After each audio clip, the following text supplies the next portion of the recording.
They were some of the most deplorable conditions I'd ever seen. Ripped mattresses, rusted equipment, decaying ceilings, and dirty, overcrowded rooms full of suffering moms. In my 10 days learning about the shockingly high rate of moms dying in East Africa, I had seen it all. But what kept me going was the transformation I was seeing in places where our partner, Save the Mothers, was working. So when we visited a facility that had just been adopted into their mother-baby friendly hospital initiative, I was able to watch the team in action.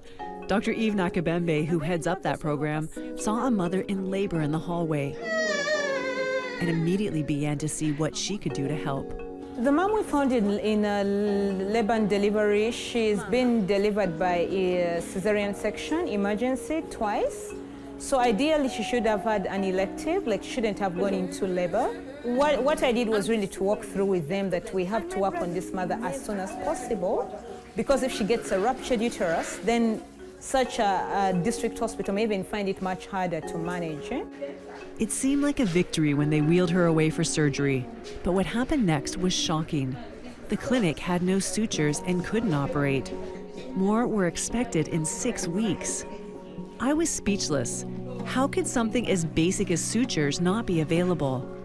I was soon to learn this was a rampant problem across East Africa. Thankfully, her mother was able to scrape together enough money to buy the supplies, saving her daughter's life. So we have a live mom and a live baby.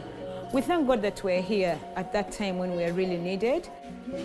I couldn't imagine what the outcome for that mother would have been if Dr. Eve hadn't been there that day. But that's the genius of the program. Teams of advocates work with staff to make sure problems like this don't happen. Everybody would love to get the best care that they can get in their most vulnerable moments. You know, when they know that unless somebody else takes care of me, I can't help myself. So I think from simple things of just having a mattress to sleep on. People have had really tragic stories. They have lost their babies, or you know, they have really had bad complications. But it's worse, a mom has a big complication and she's sleeping on the floor. Simple things sometimes like having running water. You can imagine going to a facility and you do not only have to get your own drugs, but you have to fetch your own water. You know, that is terrible. So just finding common, small things.